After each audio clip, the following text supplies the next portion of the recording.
Bismillahirrahmanirrahim. Assalamualaikum warahmatullahi wabarakatuh. Berjumpa lagi dengan saya, Astrina Nur Inaya. Kali ini kita akan membahas tentang model program linier. Sebelum kita mulai, jangan lupa like dan klik tombol loncengnya ya teman-teman. Jasa pembuatan video saya masih dibuatkan oleh AR Kreatif ya.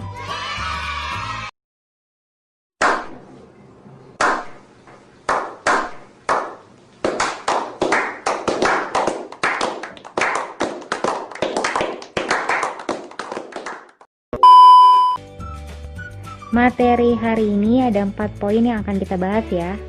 Yang pertama itu bagaimana program linier. Apa program linier itu? Ataukah linear programming? Yang kedua, menyebutkan asumsi-asumsi dalam linear programming. Yang ketiga, menjelaskan asumsi-asumsi dari linear programming. Dan yang terakhir, apa model dari linear programming? Program linear atau linear programming dikembangkan oleh George B. Deming pada tahun 1940-an dan pertama kali digunakan oleh Angkatan Udara USA untuk memecahkan dan merencanakan masalah logistik di masa perang. Program linear adalah memaksimumkan atau meminimumkan suatu fungsi berdasarkan kendala-kendala yang ada.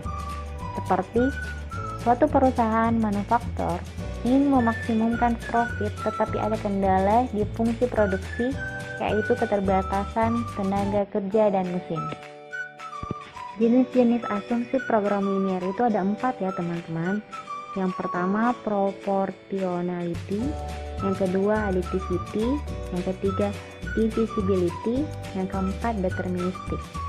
Oke, saya akan bahas satu persatu tentang asumsi program linear ya. Yang pertama, proportionality. Asumsi ini berarti bahwa naik turunnya nilai set dan penggunaan sumber atau fasilitas yang tersedia akan berubah secara sebanding proporsional dengan perubahan tingkat kegiatan. Kita misalkan set sama dengan C1X1 ditambah C2X2 ditambah C3X3 ditambah CNXN. Yang kedua adalah additivity. Asumsi ini berarti bahwa nilai tujuan tiap kegiatan tidak saling mempengaruhi.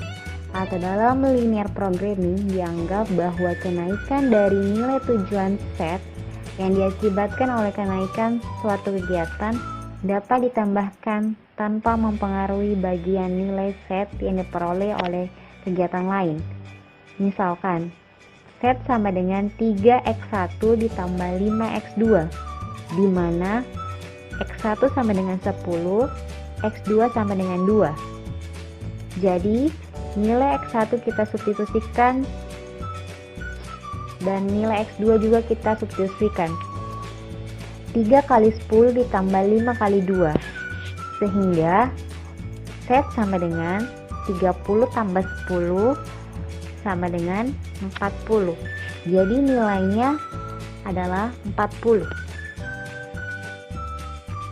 Yang ketiga, divisibility. Asumsi ini menyatakan bahwa keluaran output yang dihasilkan oleh setiap kegiatan dapat berupa bilangan pecahan. Demikian pula dengan nilai set yang dihasilkan. Jadi kita misalkan X1 sama dengan 6,5, jadi output yang dihasilkan harus bernilai pecahan ya teman-teman. Yang keempat, deterministik. Asumsi ini menyatakan semua parameter yang terdapat dalam model linear programming dapat diperkirakan dengan pasti, meskipun jarang dengan tepat. Model dalam program linear yaitu model matematika. Setiap permasalahan program linear secara umum terdiri atas 2 komponen, yaitu fungsi tujuan atau objective function, merupakan fungsi yang menggambarkan tujuan atau sasaran di dalam permasalahan linear programming yang berkaitan dengan peraturan secara optimal sumber daya untuk memperoleh keuntungan maksimal. Jadi kita misalkan set sama dengan fxy sama dengan ax tambah by. Kedua, fungsi kendala atau fungsi batasan. Fungsi merupakan bentuk penyajian secara sistematis. Batasan-batasan kapasitas yang tersedia akan dialokasikan secara optimal. Jadi, fungsi ini berupa sistem pertidaksamaan linier. Jadi teman-teman, masalah linear programming dapat dinyatakan sebagai proses optimasi suatu fungsi tujuan dalam bentuk memaksimumkan atau meminimumkan sesuatu. Contoh soal, Fani dan teman-temannya menjual es buah dan es teh pada acara festival kuliner di sekolahnya. Mereka menjual es buah dengan harga Rp6.500 dan es teh Rp5.000.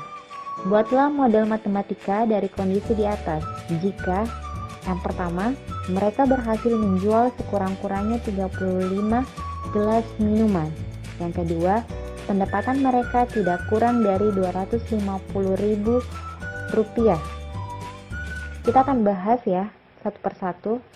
Kita misalkan banyaknya es buah yang terjual adalah X dan banyaknya es teh yang terjual adalah Y.